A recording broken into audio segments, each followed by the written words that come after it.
The history of the Nintendo AC adapter will not be seen at this time. In its place, we present something from a different outlet. This is GTV, the most famous channel in the world. Sega! On June 23, 1991, Sega unleashed a new character upon the world, Sonic the Hedgehog. His first adventure would become one of the best-selling video games of all time. Sonic sent a rivalry between Sega and Nintendo into overdrive and established a long-running series of games that still exists today. Sonic the Hedgehog, both the game and character, were a cultural touchstone in the early 1990s. Everyone from that time can remember where they were the first time they played it. Just as everyone can also remember which side of Sega versus Nintendo you fell on. It all happened so long ago. For some, it's hard to remember a time before Sonic, when Nintendo was the only game in town. How did Sega manage to create a character that took the world by storm, dethroning Nintendo in the process? To learn the answer, stay here. This is the Sonic the Hedgehog story.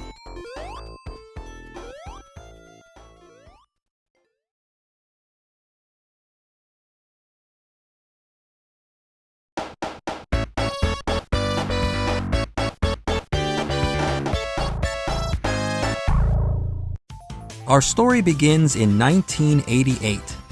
Several key events took place that year, leading to the creation of Sonic the Hedgehog.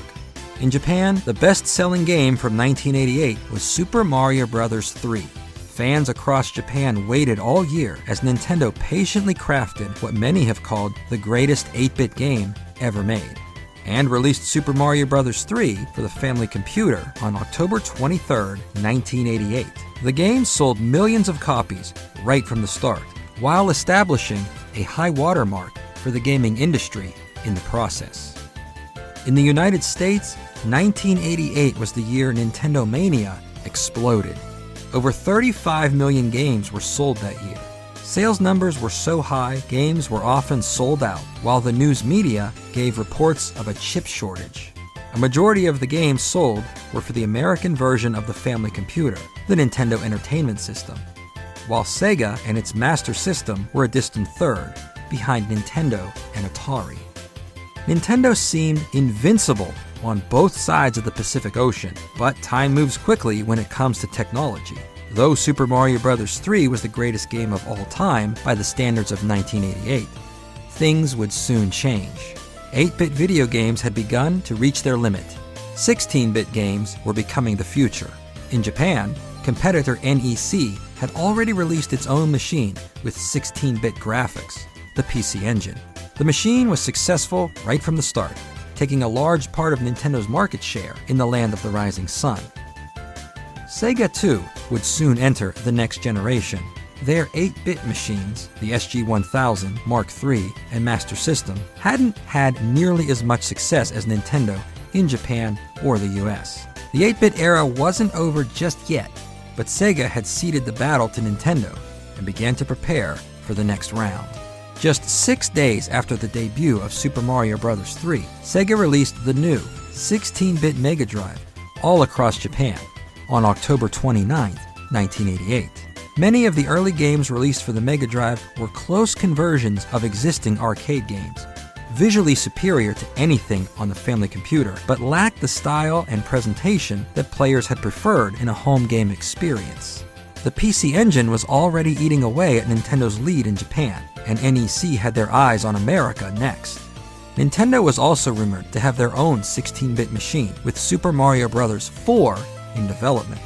Those rumors were confirmed when Nintendo publicly displayed their new Super Famicom machine on November 21, 1988, only a few weeks after the Mega Drive first went on sale.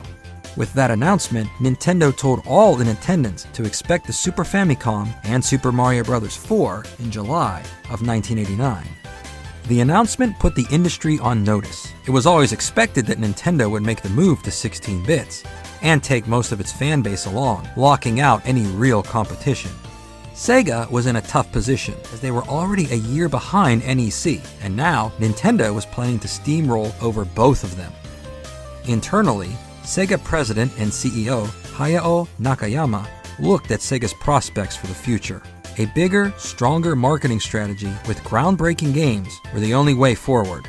To overtake Nintendo, Sega would have to beat them at their own game by outdoing Mario in every possible way, something that anybody on the ground in 1988 would call impossible. The clock was ticking in Japan.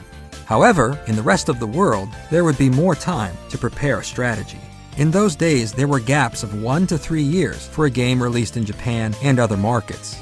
In fact, Super Mario Bros. 3 was first released in the United States 15 months later than in Japan, meaning 16-bit would not be available for a good long while, giving Sega the advantage of striking first. However, just being first wouldn't be enough. Sega needed a game that was better than the Super Mario series, with a character that drew people in, one that could become the face of Sega, just as Mario was for Nintendo. Furthermore, this game had to be exciting enough to convert Nintendo fans over to Sega's side. An uphill battle for sure, but for Sega to have any success in the future, it had to be done. In 1989, Sega continued on with a plan to release the Mega Drive in the United States. The name would change to Genesis, positioning the machine as the next step up from Nintendo, a cooler, new alternative for older players who likely grew up on the NES. Sega had tried to position various characters as a standard bearer in the past. Opa Opa and Alex Kidd were at different times used as a way to portray Sega through a character, just as Nintendo had used Mario. However good those games were, they weren't nearly as successful. Alex Kidd, in particular, didn't appear as anything other than an apparent copy of Mario. Across the gaming world, there were many games like Super Mario Bros. All copied Nintendo's formula rather than reinvent it. This new character and game had to thread the needle in a peculiar way. To beat Nintendo, Sega would have to deliver the full experience of the Super Mario series while somehow not leaving any trace of influence from it. Though it wouldn't happen overnight, Hayao Nakayama made this game priority number 1. While these plans were in motion, something unexpected happened. For Sega, a miracle.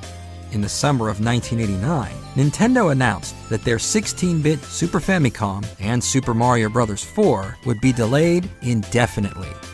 Sega was now given the greatest gift possible: time. When we come back, could Sega take Nintendo's fumble and run away with the game?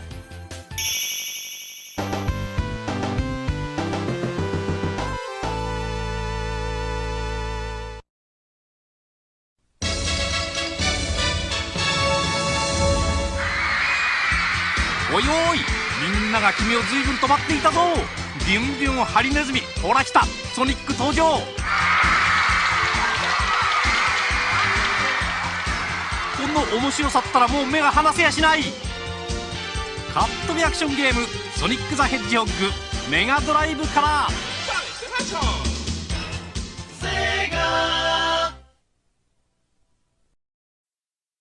Yo, he goes slow. He ain't no fool with the sonic speed. He just always cool.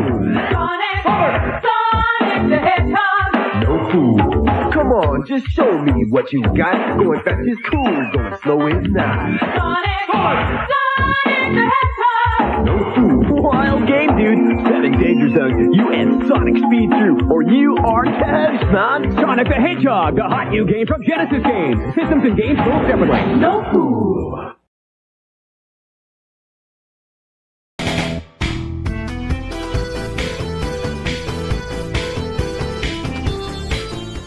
Sonic the Hedgehog began life as a contest held by Sega president and CEO Hayao Nakayama. All employees could submit ideas for a character who would be the star of a new game. Over 100 designs were submitted, including a wolf, a rabbit, a chicken, and a few humans. Naoto Oshima, known as Big Island, drew a large number of these entries, with his rabbit design being chosen for development. The design was sent to Yuji Naka, well known for his work on Phantasy Star 1 and 2.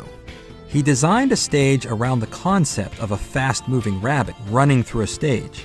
picking up items as he went along. Only after seeing the game in action, it became clear that picking up objects slowed the gameplay down. Hirokazu Yasuhara, often credited as Carol Yas, would soon join Yuji and Naoto to develop the project further. The concept was reduced to a game of just pure speed. There should be no items to pick up, nor to attack with. The character should be the primary weapon, simplified to using just one button. The three went back to Naoto's designs and settled on a rough sketch of a porcupine. The spikes on his back offered both a means of attack and defense. The porcupine could also curl up into a ball and roll for more speed.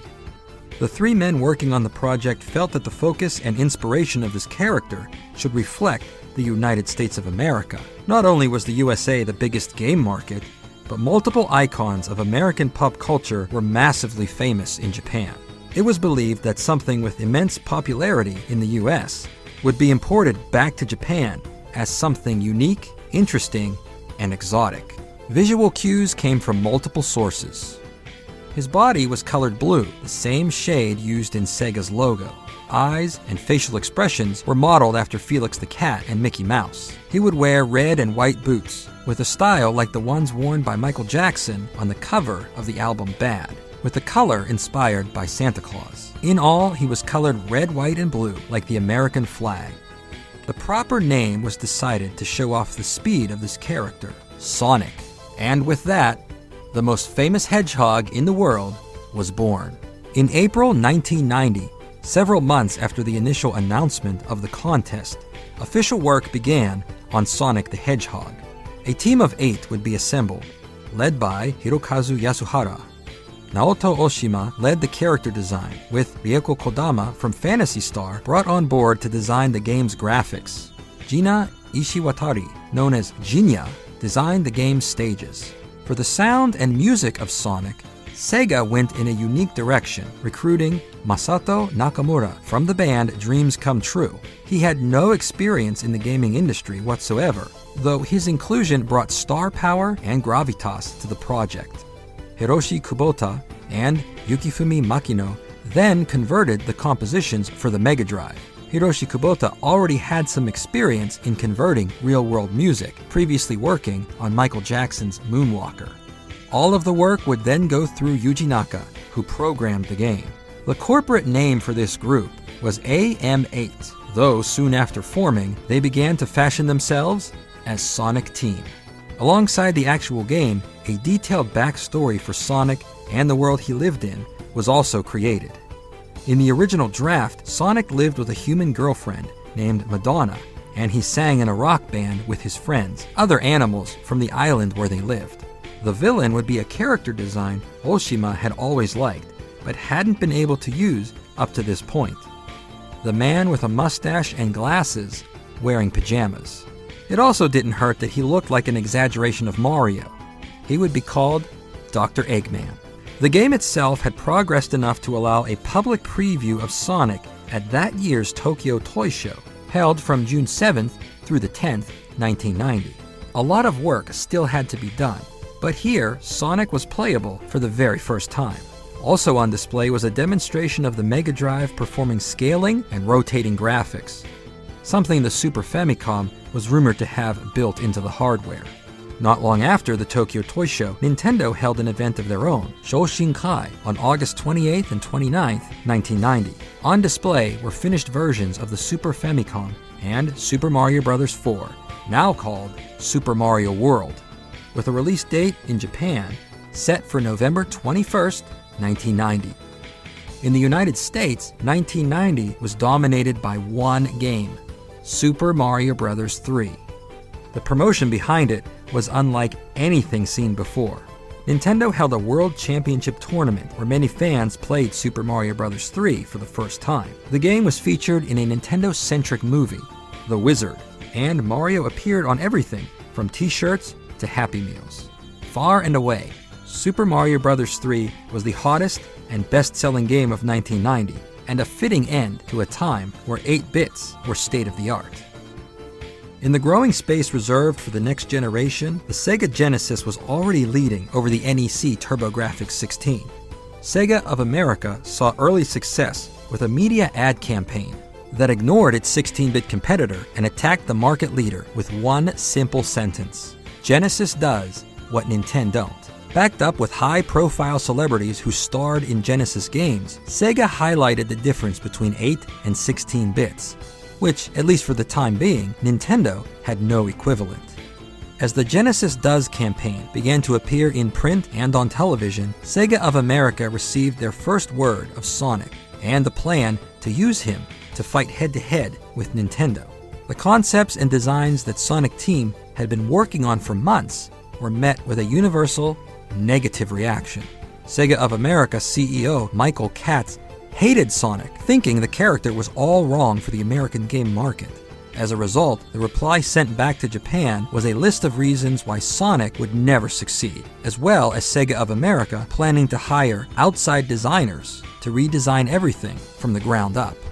However, the plan to give Sonic an overhaul never came to be, as Michael Katz was fired from Sega in the fall of 1990 for failing to sell 1 million Genesis units 1 year following its debut. Hayao Nakayama replaced Katz with Tom Kalinske, who was more receptive to what Sonic Team had presented, though some key elements, like Madonna and Sonic's Rock Band, had to go. The American team at Sega also renamed many characters, including Eggman, who is now known as Dr. Ivo Robotnik. Lastly, American artists created a more polished and market-friendly Sonic that still kept his core essence unchanged. The Mega Drive was released outside Japan and the US beginning in September 1990. In many of these markets, including the United Kingdom, Australia, and Brazil, Sega was wildly popular compared to Nintendo, and in some cases, Nintendo's games weren't available at all. In these nations, the Master System and Mega Drive sold well side by side. Back in Japan, the days leading up to the debut of Super Mario World were drawing near. News of Sonic the Hedgehog and his demo from June began to appear in both Japanese and English gaming magazines. On both sides of the Pacific, Sonic was already being positioned as a challenger to the crown worn by Mario. On November 7, 1990, Masato Nakamura, as part of Dreams Come True, began a 4-month tour of Japan in support of their third album, Wonder 3. The entire tour was sold out, and Wonder 3 would debut at number 1 on the Oricon music charts, going on to quadruple platinum status in Japan. Sega sponsored the tour, and Sonic the Hedgehog was a key part of the promotion. Sonic was featured on the side of the Dreams Come True tour bus, in print, and with the mention at each live concert that Sonic's soundtrack was composed by Masato Nakamura. As the tour moved across Japan, millions were quickly introduced to the most famous hedgehog in the world, coming to the Mega Drive very soon. Nintendo's date with Destiny had arrived. On November 21, 1990, the Super Famicom, along with Super Mario World, debuted in Japan. That first day, 300,000 units were sold, remaining in high demand for months afterwards. Sega could not finish Sonic in time to beat Nintendo to the punch in Japan, but the goal was always to arrive first in America. Having Super Mario World available was actually beneficial to Sega, as Sonic Team could now play the game, dissect it, and make adjustments to Sonic accordingly. The calendar turned to 1991. In the United States, the Genesis was picking up steam, outselling the TurboGrafx 16 and increasing in brand awareness compared to Nintendo. The gaming press was anticipating the Western release of the Super Famicom, now renamed Super NES, while not ignoring the impressive growing library of the Genesis, setting the stage for a collision course when consumers will have both available, when the 16-bit era becomes a war, officially, between Sega and Nintendo. At the Winter Consumer Electronics Show, held from January 10th through the 13th, 1991, the world would see the first head-to-head showdown of Sonic and Mario. At the Nintendo booth, multiple Japanese Super Famicom games, including Super Mario World, were playable, with the announcement that the Super NES will appear stateside by the end of the year. At the Sega booth, an improved, nearly complete version of Sonic the Hedgehog was shown in playable form, being announced for release later that year. Another surprise was in store, as Sega announced the Game Gear would be available in the US that April. The portable game machine had a full-color screen and was far superior to Nintendo's Game Boy, which had a green monochrome display.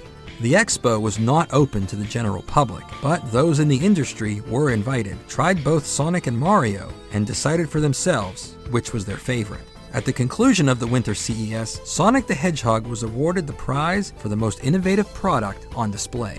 Sonic Team took the award as a validation. Not only was the game good, it was great! The momentum was in their favor as the game neared the final stage of development. Sonic would appear in final, completed form at the Summer CES, held from June 1st through the 4th, 1991. Sega, proud and excited, put Sonic the Hedgehog front and center at its display booth. They also put Sonic right next to a setup of Super Mario World with a simple message: compare for yourselves.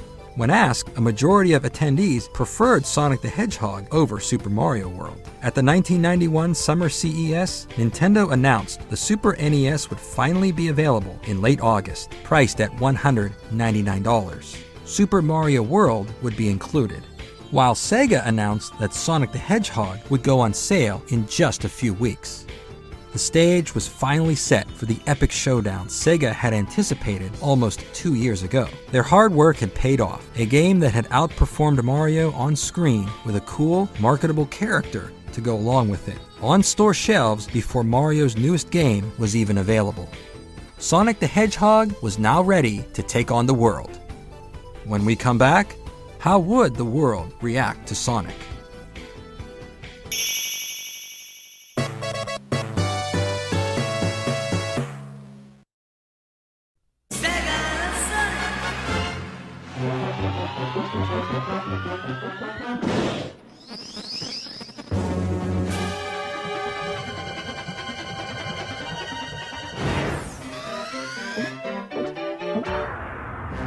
アメリカで大活躍のスーパーハリネズミが日本でも大暴れ。その名はセガソニック・ザ・ヘッジホーグ。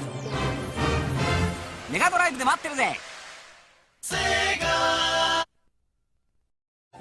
Gotta go. Hey, guy, you're the first serious gamer I've seen all morning. Check this out. Brand new 16-bit Super Nintendo with Super Mario World. Wow! Oh, what's this one? Oh, this is Sonic the Hedgehog from Sega Genesis. Hey, look at these radical colors, huh? Wow, Sonic's fast, too. No, over here. I like Genesis, and it costs a lot less. Wait, kid, that game I'll there. take Sonic and Genesis. I knew that. Sonic the Hedgehog. More action, more speed. Sega Genesis, it's a whole lot more for less.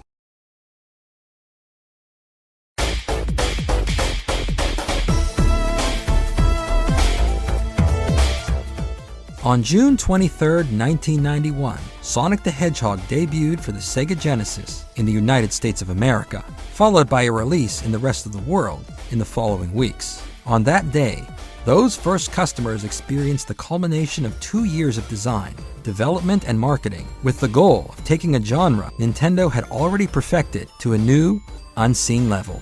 Sonic the Hedgehog takes place on the mysterious South Island, not found on any map, as the island floats across the South Pacific Ocean. South Island is a place where the animals live in peace and harmony. The 6 regions of the island maintain this harmony with a special jewel known as a Chaos Emerald, kept in each area. One day, Dr. Ivo Robotnik, Eggman in Japanese, stole the Chaos Emeralds, kidnapped the animals of South Island, and imprisoned them in robotic casings, known as badniks. It's up to Sonic to free his friends, defeat Robotnik, and retrieve the 6 Chaos Emeralds to return harmony to South Island. The secret to Sonic the Hedgehog lies in the clever way the game is presented. Many elements from the Super Mario series were used in Sonic. However, those elements were changed in such a way that made the game familiar and enjoyable, yet stand apart from Super Mario. Sonic was a side-scrolling action game, like most games at the time, but it was different. Sonic didn't try to be Mario, and that made all the difference in separating it from the long list of also-rans. Instead of rescuing a princess, Sonic rescues his friends. Instead of a far-off world, Sonic is fighting in his homeland. Instead of worlds, Sonic has zones, with each one having 3 acts. The third act is a battle with Dr. Robotnik. Instead of the bland underworlds and overworlds, Sonic has varied, diverse, colorful zones. The lush valleys of Green Hill Zone, the lava of Marble Zone, the lights of Spring Yard Zone, the mazes of Labyrinth Zone, the calm night of Starlight Zone, and the dystopia of Scrap Brain Zone. All create an amazing backdrop for South Island and Sonic's adventure. The key to Sonic is simplicity. Every movement on screen can be done with a directional pad and one button. There's no guessing what to do or confusion on where to put your fingers. Sonic jumps with the A, B, or C button. When mid-air, Sonic rolls into a ball, and the spikes on his back are his method of attack. Sonic can also curl up into a ball to roll and attack on the ground. Sonic can keep rolling and take out multiple enemies without stopping. The concept behind Sonic is speed. Sonic starts running as fast as Mario can possibly run, then run even faster. The player can run right away, and to keep things simple, no buttons are needed to speed up. If Sonic doesn't keep moving, he will get impatient, break the fourth wall, and stare at the player, reminding you to hurry up. There are also animations for looking up and crouching down, which also move the screen, and a few reactions depending on the situation Sonic finds himself in. The zones and acts in Sonic are built around multiple curved planes. Rather than just platforms to jump onto, the scenery rolls up and down, which can also affect Sonic's speed. He needs enough momentum to go up hills or through loops. The player can rush through each act as fast as possible, or take some time and move through carefully, exploring every secret. Even though Sonic was built for speed, some areas deliberately slow Sonic down, giving the player time to think and solve the maze-like design some zones have. Each act runs from left to right, but the overall area isn't a straight line. Sonic can often travel above ground or down in the depths. Sonic will also travel underwater. Unlike Mario, Sonic has to keep moving because after 18 seconds, he will drown, with a 5-second countdown warning you that time is almost up. This forces Sonic to come up for air or move on by finding an air bubble. If you can't finish an act in one life, you're able to save your place with star posts. If you pass through one and lose a life, you'll return to the most recent checkpoint. In Super Mario Bros., items are hidden in question mark boxes, while in Sonic, items are kept in TV monitors. It's not a mystery as to what's inside. Monitors often contain 10 rings, but will also hold 1-ups, shields that protect Sonic from one hit, invincibility which lets Sonic run through enemies, and power sneakers that let Sonic run even faster than usual for a brief period of time. Sonic's spikes are his only weapon, and there are no power-ups that are analogous to Super Mario Bros. Instead, Sonic gains strength from rings collected throughout the stage. If Sonic gets hit, he loses all of his rings. Some of them can be recollected easily to keep the game moving quickly. If he takes a hit with 0 rings, he loses a life. If Sonic collects 100 rings, he gets an extra life. If Sonic finishes the stage with 50 rings or more, a giant ring will appear as the gateway to the special zone.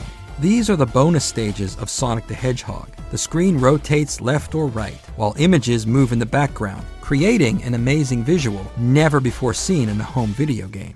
Sonic bounces around in a ball, maneuvering through the maze. In each special zone, there are bumpers that will reverse the direction of rotation and bounce Sonic forward. At the center of each special zone is a Chaos Emerald, but watch out, because there are also goal bumpers that will send you out of the special zone without the emerald.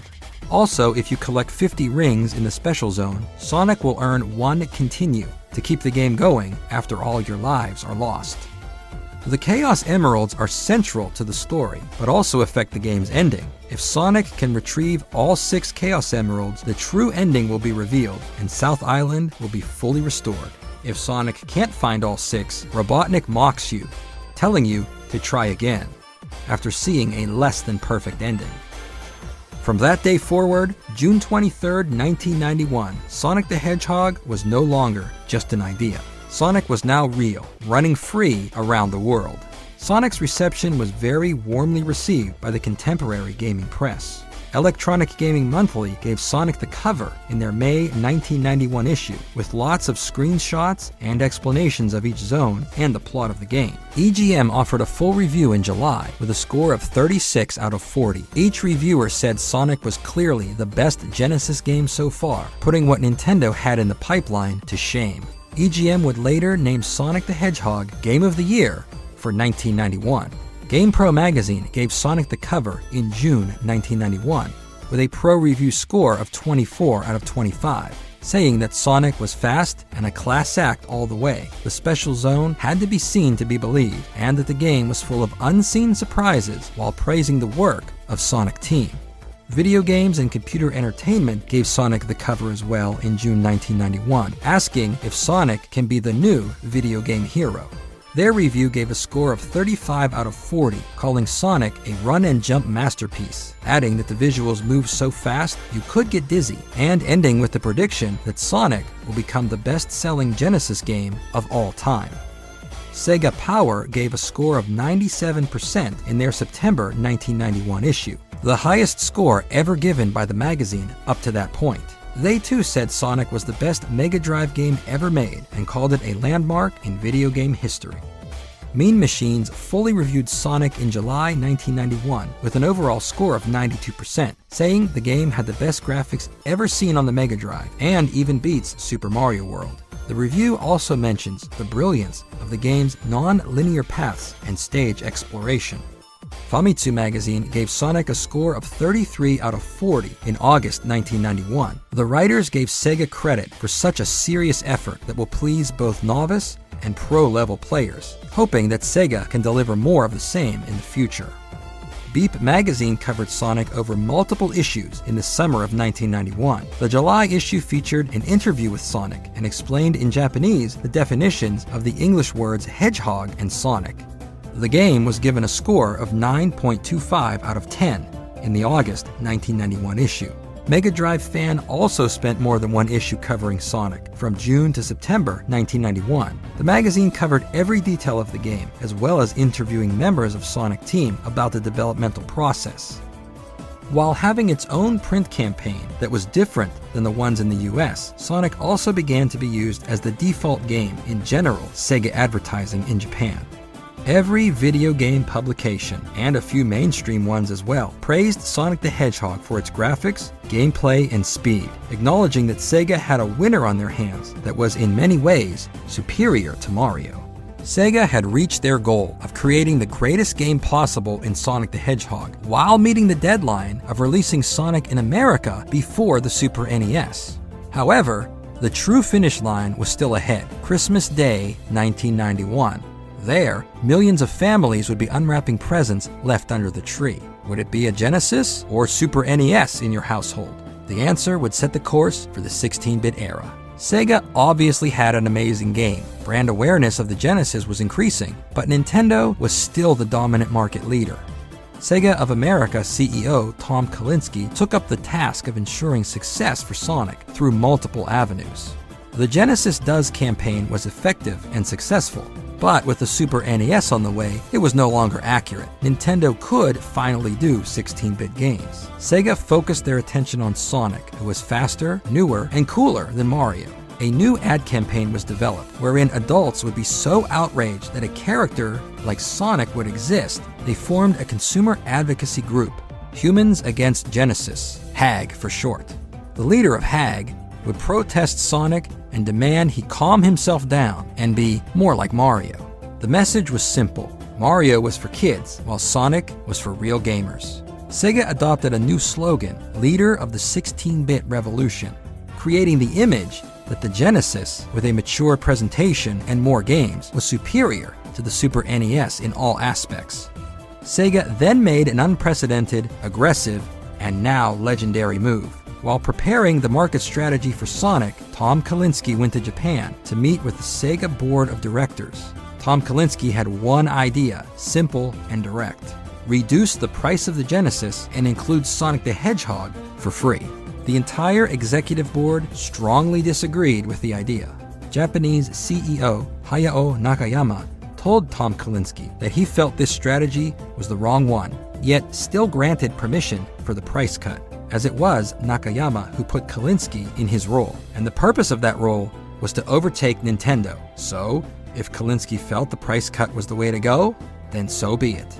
Hayao Nakayama didn't understand the brilliance of Tom Kalinske's idea because of major cultural differences between Japan and America with regards to video game pricing. In Japan, the family finances revolve around large salary bonuses that happen several times a year. At bonus time, families will make large, expensive purchases. If the bonus is large enough, children will get some of the money and often buy new game hardware and software. The steady flow of money kept prices at a premium. As such, the Mega Drive and all other video game hardware were sold without any games included and rarely, if ever, saw a price cut. In the US, major game purchases happen at Christmas time. When it comes to video games, a family will typically buy one machine and stay with it for the life cycle of that hardware. As well, Americans were accustomed to having at least one game included with each machine to get you started, a practice that goes back to the earliest days. In the early 1980s, Atari, Coleco, and others tried to outdo each other by giving away their most popular games with their machines, which helped justify the cost of entry and served as a gateway for more game purchases in the future. Nintendo raised the stakes when they decided to include Super Mario Bros. With the Nintendo Entertainment System, beginning in 1987. Since then, the precedent was set that the game included was one of the best, represented the style of play that machine will deliver, and embodied the spirit of the company all at once. Nintendo continued this strategy by including Super Mario World with the upcoming Super NES. The anticipation for Super Mario World was so high, many were willing to pay the $199 price tag of the Super NES just to get the next Mario game. The Genesis included the game Altered Beast with each unit. It was a decent arcade game and in 1989 was rather impressive, but it paled in comparison to Super Mario World. Tom Kalinske felt the best way to get Sonic the Hedgehog into homes was to simply give it away.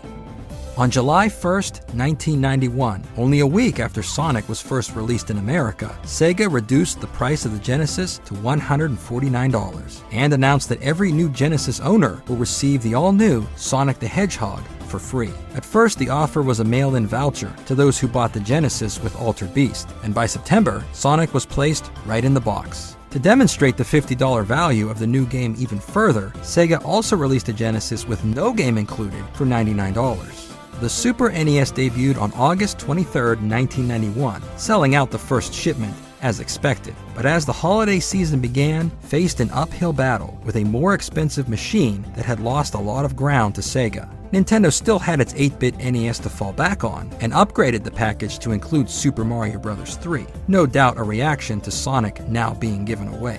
Beginning in September 1991, Sega took Sonic on the road. Dubbed the Sega World Tour 91, Sega visited malls in 25 cities across America, letting the public play Sonic the Hedgehog and Super Mario World side by side. One of the first stops on the tour was Linwood, Washington, only a few miles down the road from the offices of Nintendo of America. Sega claimed that over 100,000 families participated in the tour, and for those in the age 8 to 14 range, Sega was preferred over Nintendo by a ratio of 9-1. Sonic the Hedgehog also appeared in 8-bit form.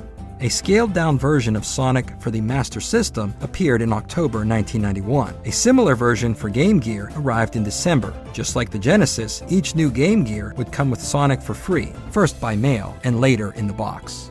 Sega continued the heavy promotion of Sonic, the Genesis, and Game Gear through print and television throughout the rest of 1991. Sega always referenced Nintendo as being slower, more expensive, having less games, and being uncool. The Genesis was faster, the Game Gear was in color, Sega was edgier. It was the place to be. Naturally, Nintendo promoted the Super NES as well, though never once acknowledged Sega. All roads led to Christmas Day 1991. Millions of families across the US unwrapped new 16-bit machines that day. However, only one could enter 1992 as the winner. When we come back, the aftermath and legacy of Sonic the Hedgehog.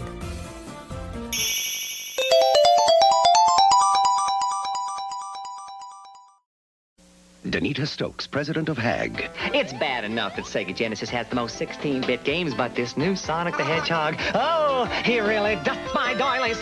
They say he's incredibly fast. Well, what's the hurry, mister? And about his attitude. Smarty pants. Why can't it be more like that nice boy Mario? Oh! Little brat! Now, get Sonic free when you buy a Sega Genesis system at its new price of $149.99. Here's a deal that's off the planet. Mega Drive Supersonic Author. Sega Mega Drive, the ultimate video game system, now includes the ultimate video game. Sonic the Hedgehog. Speed, action, graphics, gameplay. Plus, you get $150 worth of the latest games free. Mega action, mega value. Mega Drive Supersonic Author. The mega deal of the century from Sega.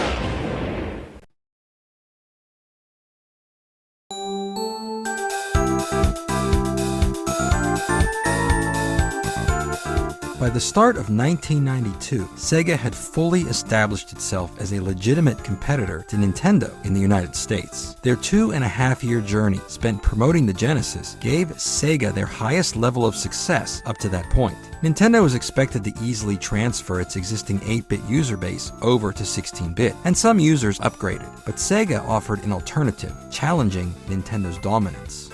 As sales figures and financial reports started to appear, the full effects of Sega, Sonic, and the marketing behind them became apparent. In 1991, Nintendo sold 2 million units of Super NES hardware. Sega sold 2.8 million units of Genesis hardware, leading to a 60% market share for 16-bit games, while Sonic the Hedgehog was the best-selling game of 1991. Sega had achieved what was thought to be impossible, to dethrone Nintendo and become the market leader in the US. Nintendo claimed they were still #1 overall by factoring in sales of the 8-bit NES. Though 8-bit was still somewhat active, things would quickly focus on the next generation, an arena where Sega now wore the crown. In Japan, Sega still lagged behind Nintendo and NEC, but Sonic was a top seller for Sega that year, becoming a well-known face in the land of the rising sun. After seeing the success of Sonic in the US, Sega included Sonic with the Mega Drive in Japan beginning in 1992. In the rest of the world, the Mega Drive stood alone with no other 16-bit challenger, selling over 1.2 million units in 1991. The Master System still sold well, and overall, Sega outsold the NES multiple times over. Sega didn't rest on its laurels and continued to amplify its war on Nintendo. In 1992, Sega unveiled an all-new ad campaign called Welcome to the Next Level, and used the Sega name to create an unforgettable catchphrase.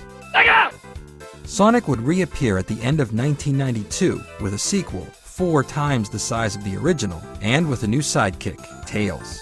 The 1-2 punch of 2 Sonic games over Mario's 1 led to increased sales, and Sega maintained its lead over Nintendo in the US for the next Christmas season. Sonic would also appear on the Sega CD in 1993.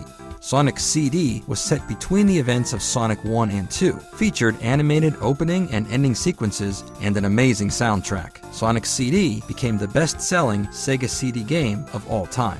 1994 gave way to Sonic 3 and Knuckles. The project was intended to be the biggest and best game ever, so big that the game was split up into 2 parts, released in February and October 1994. The games featured another new character, Knuckles, the Echidna, who in turn starred in his own game for the 32X in 1995. Sonic had a fair share of spin-offs during the course of the mainline 16-bit series, including an arcade game, Sonic Spinball, and Dr. Robotnik's Mean Bean Machine. Sonic also appeared on 6 unique games for the Game Gear over the course of its lifetime. In some markets, these games were also available for the Master System, all of which pushed 8-bit to the limit. While all these games were on the market, Sega cross-promoted Sonic the Hedgehog everywhere possible. Sonic appeared in commercials, action figures, clothing, food, and an animated TV show. Just as Nintendo had created the image of its games as a lifestyle, so did Sega. In some cases, knocking Mario out of a coveted spot, replaced by Sonic entirely. The original Sonic game has lived on in remakes and reissues. In 1993, Sega retired the first Sonic from its free game status, replacing it with Sonic the Hedgehog 2. The game was reintroduced under the Sega Classics line of older, lower-priced games for entry-level customers. Sonic also appeared on Sonic Jam, a collection of classic Sonic games for the Saturn, released in 1997. The Sega Smash Pack for Dreamcast from 2001 featured the game as well. There are so many more out there, and it would take far too long to mention them all. Simply put, if you have any device that can play a video game, and it was made after the year 2000, a version of the original Sonic the Hedgehog, or some kind of variant, exists for it. And in a few, enhancements such as the spin dash and playing as other characters are included as features, giving the classic a new feel. Sonic would eventually transition to 3D and adopt a more modern look, beginning with Sonic Adventure for the Dreamcast in 1998, leading to over a dozen more games afterwards with full 3D worlds, cutscenes, and voice acting. Though Sonic would return full circle to his 16-bit roots with the amazing Sonic Mania in 2017.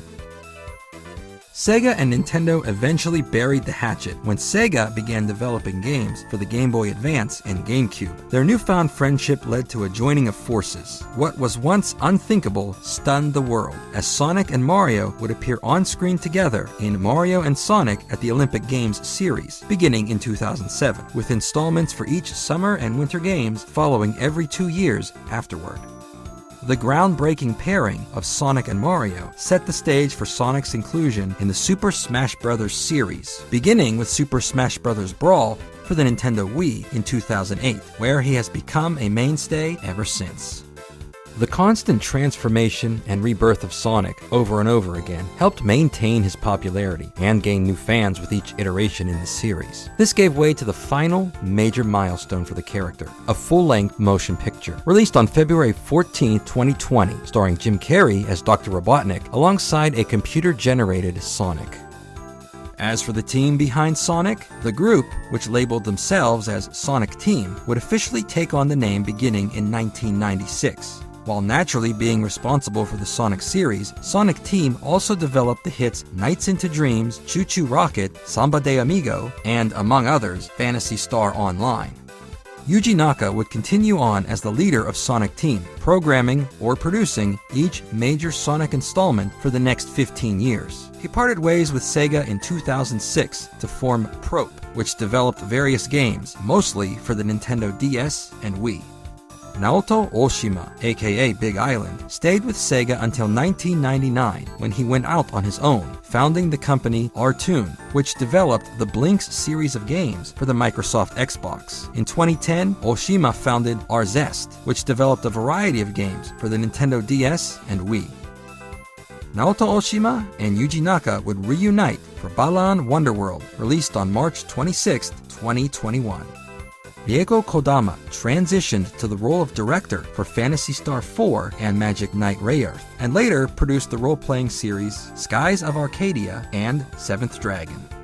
Hirokazu Yasuhara, aka Carol Yas, would contribute to every successive Sonic the Hedgehog game on the Genesis. His final work with Sega was Floygan Brothers for the Dreamcast in 2001. Afterwards, he joined Naughty Dog as a designer for the Jak and Daxter series. Yasuhara would join Nintendo in 2012, and then Unity in 2016. Masato Nakamura would compose the soundtrack for Sonic the Hedgehog 2, and had plans to compose Sonic 3, though eventually was not included in the project. He was temporarily replaced by Michael Jackson, though details of the events from that time still remain unclear. Nakamura, with Dreams Come True, continued to set sales records and sell out tours all across Japan. The album, The Swinging Star, released in 1992, was the best-selling Japanese album of all time for several years after its release. The song Sweet Sweet Sweet from that album was used as the ending theme for Sonic the Hedgehog 2. The song had an English version released in 1994 and was remixed in 2006 for Sonic the Hedgehog on PlayStation 3 and Xbox 360. Since 1988, Dreams Come True has recorded 18 albums and is currently ranked the 6th best-selling Japanese group of all time, selling over 45 million albums. Tom Kalinske, the man who crafted Sega's image around Sonic the Hedgehog in the 1990s, served as CEO for Sega of America until 1996. His efforts helped Sega become the top video game company in the US. He was inducted into the Toy Industry Hall of Fame in 1997. Everyone involved, and many more beyond this list, contributed to the success of the original Sonic the Hedgehog. the best-selling Mega Drive and Genesis game ever, clocking in with sales of 15 million units. When we come back, the strange quirks, secrets, and cameos of Sonic the Hedgehog.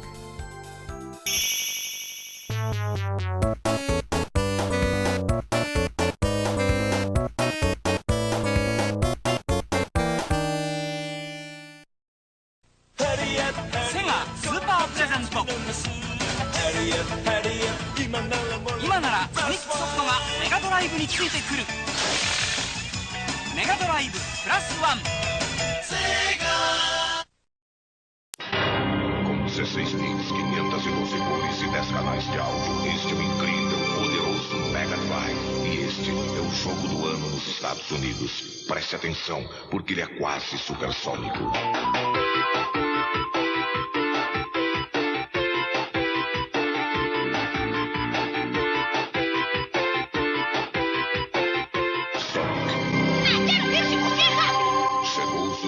Supersônico do Mega Drive. Sonic the Hedgehog runs, jumps, moves, and spins at supersonic speed. And now, he's loose.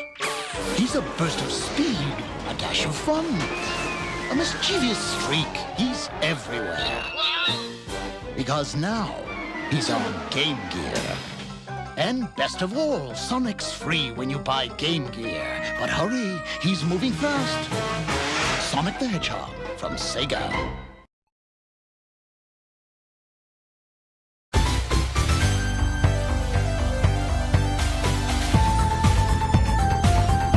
Sonic the Hedgehog is a great game on its own, but it has a few secrets that sends things to a higher level. If you're not in the know, here's a rundown on some Easter eggs and a few other secrets. Sonic has a built-in stage select. You can access any stage by pressing up, down, left, right on the title screen. Listen for the ring sound, then hold A and press start. The code also gives access to all BGM and SFX. There's also a proper list of credits with the real names of everyone involved in making Sonic in the Japanese version. At the title screen, press CCC, CCC, up, down, left, right. Wait for attract mode, then hold ABC and down, then press start. In all versions of the game, you can confuse Sonic in attract mode. All you have to do is hold down A, B, and C. Sonic will start moving erratically, and with the right timing, even lose a life. But none of these compare to what is probably the coolest code of all time, control mode. To activate, press up C, down C, left C, right C at the title screen. Then hold A and press start. The game will start as usual, but when you press B, the mode is activated. Pressing A will change Sonic into different sprites from the game. Pressing C will lay a copy of that sprite on screen. Pressing B again will let you exit the control mode and play the game regularly. Now you can create all kinds of new obstacles and challenges to play through, or make the game easier with tons of rings and one-ups. Super Mario Maker, eat your heart out. Control mode also lets you reach every part of each stage, even some of those that are not accessible, where even more secrets and some weirdness lies. Did you know there were unused icons just sitting in the special zone? Well, now you do. Of course, we've all noticed that as Sonic moves through the game, each badnik has an animal friend trapped inside, and if Sonic can defeat said badnik, the friend is freed, with the remaining still captured friends let go at the end of each zone. But if you look closely, die-hard Sega fans will find one familiar friend, Flicky. The blue bird appeared in her own arcade game in 1984 with the goal of rescuing her baby chicks. The game was also available on the SG-1000 as well as the MSX computer. Flicky was then released for the Genesis and Mega Drive in 1991, right before the release of Sonic, tying the games close together. Other characters from Sonic weren't so lucky and were left on the cutting room floor, although some of them came back to life in various ways. Back when Sonic the game and the character were not yet finalized, one of the concepts was to have the game star an armadillo, as it too could roll into a ball and had a hard shell for defense. The spikes on Sonic's back were the deciding factor, and so the armadillo was abandoned until 1993, when he appeared in the arcade game Sega Sonic the Hedgehog, and in 2018 as part of Sonic Mania Plus. That's not the only pre-Sonic design that was given a second life. The rabbit character and the concept of picking up objects was applied to the game Ristar. The rabbit ears eventually became stretchy arms, and the pre-Sonic concept became reality in 1995. Sonic's girlfriend, Madonna, was given the axe early in the developmental stage, but did appear in design sketches and a tech demo shown off in 1990. The American Sega offices said no way, and even Yuji Naka decided against her inclusion, as having a human female in need of rescue steered too close to the plot of Super Mario Bros. In the dark ages of the internet, few people knew Madonna even existed. But Madonna finally had her day in 2015 when she appeared in issue 12 of the Archie comic Super Sonic Digest, working as an agent for Guardian Units of the Nation, or GUN for short. Sonic was originally planned to sing in a rock band, an idea the American offices also gave a strong no towards. The band made an appearance in some promotional material in Japan, but soon after were never seen again. The keyboardist, Vector the Crocodile, eventually reappeared as a playable character in Knuckles Chaotix for the 32X in 1995. Vector has appeared in various Sonic games ever since. Sonic's singing also survived the cutting room floor. In the 8-bit Sonic for the Master System and Game Gear, Sonic is seen performing alongside the ending credits. Then there are the cameos where Sonic appears in other video games. The list is quite long, and forgive me for not including a complete rundown. Here are a few of the more notable cameo appearances. The first use of Sonic outside of his own game is noteworthy in itself, as the game actually predates Sonic the Hedgehog. The arcade game Radmobile, released a few months before Sonic in 1991, shows a dangling ornament of Sonic's head hanging from the rearview mirror. When the game was re-released for the Saturn in 1994, the game was renamed Gale Force and still featured the Sonic ornament. However, after 100 races, the ornament changes into other characters from Sonic games, including Tails and Amy. In Sega Game Pack 4-in-1 for the Game Gear, Sonic is the referee in the tennis match portion of the game, perhaps another stab at Mario, who refereed in tennis on the Game Boy. In Shining Force 2, after you complete the game, there is a secret, extra difficult battle that you can unlock by waiting 5 minutes after the credits have rolled. When you enter this extra battle, the playfield is in the shape of Sonic the Hedgehog. In the Crusader of Senti, Sonic appears in the town of Soliel, saying he's a gallant hedgehog, with a warning to the hero, Corona, to watch out or get burned. In Phantasy Star 4, The End of the Millennium, the town of Krupp has a library run by Saya, the schoolteacher and girlfriend of Han. Among the many Sega-themed titles is the children's book Run, Hedgehog, Run. Phantasy Star 4 and Sonic get a callback in the original Phantasy Star Online, as the side quest Tinkerbell's Dog 2 is essentially a replay of the quest from The End of the Millennium, only this time Sonic and Tails are there to lend a hand. In Bug, the racing minigame in Stage 2 features Sonic as your opponent. In Christmas Nights, one unlockable bonus feature lets you play Sonic in the Spring Valley Time Attack. The boss is replaced by Dr. Eggman, and the music is changed to the final battle from Sonic's CD. In Phantasy Star Universe, the main lobby was decorated with statues of Sonic and friends every June 23rd to celebrate his birthday, while Sonic and Tails walked around the lobby. Phantasy Star Online 2 has its own Sonic-themed lobby as well. In Sega Splash Golf, there's a course based on Green Hill Zone. Sonic or Tails will accompany you as your caddy in the game. And I know this is a far from complete list. To mention all of them would probably take 2 or 3 hours, but I would be remiss if I didn't include the Sonic references in Nintendo games that were made during the Sega-Nintendo rivalry. In Uniracers, at the name selection screen, if you enter the name Sonic, the game tells you that name isn't cool enough. In Donkey Kong Country 2, the ending shows Cranky's Video Game Hero Awards. Below the top 3 rankings, next to a garbage can, are Sonic sneakers and a sign that says, "No Hopers."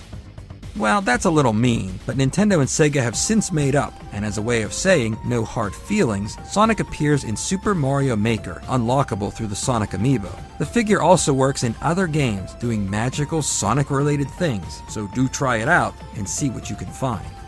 Then there are the myriad TV and film appearances. Needless to say, there are hundreds over the last 30 years, but the very first one is worth mentioning. Sonic the Hedgehog appears in the movie Wayne's World. Though released in 1992, the movie has a scene with a pre-release prototype build of Sonic playing in the background of a commercial for Noah's Arcade. The version shown features the rotating UFOs in the sky, which were removed from the final version. It isn't fully known who exactly put the game into the movie and why they didn't use the final version, but you have to hand it to Sega. They somehow knew that the biggest game at the time would appear in the biggest comedy that year, with an audience that would overlap perfectly. Maybe that person also knew that the man who played Noah Vanderhoff, the greatest actor of all time, Brian Doyle Murray, is a huge gamer himself, incorporating gaming into comedy since the days when he made Pac-Man jokes on Saturday Night Live. When we come back, we wrap it up with some final thoughts on Sonic the Hedgehog.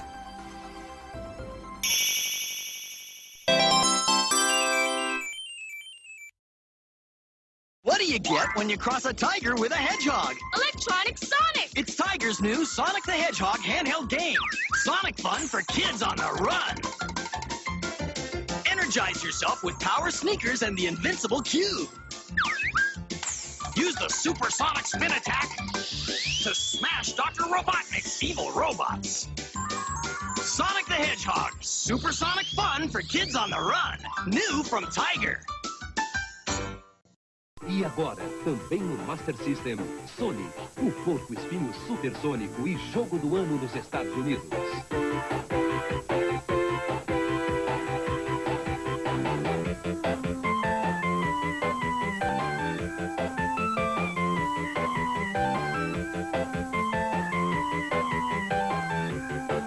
Sonic no Master System.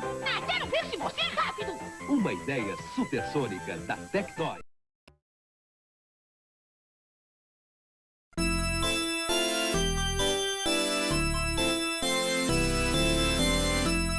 The first half of the 90s is a time that can never truly be replicated. For millions out there, it was the greatest time to be alive. Sonic became an important figure in the lives of many young people way back when. A new Sonic game, whether it was the first one or any of the later ones, meant something special. It made that birthday or Christmas just perfect. Sonic made many weekends and late-night gaming sessions fun and memorable. It gave those fans an identity and a group to belong to.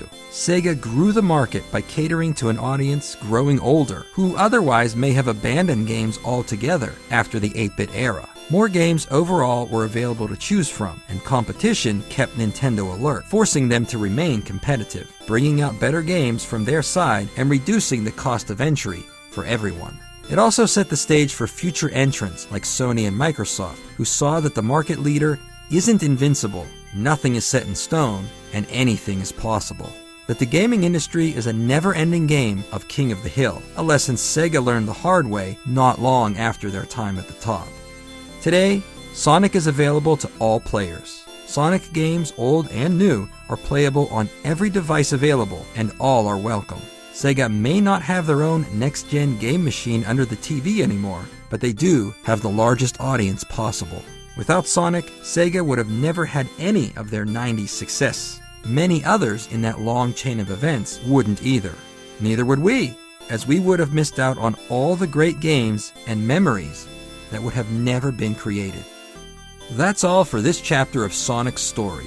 It won't be the last, however, as 1991 was just the beginning of Sega's massive Sonic boom.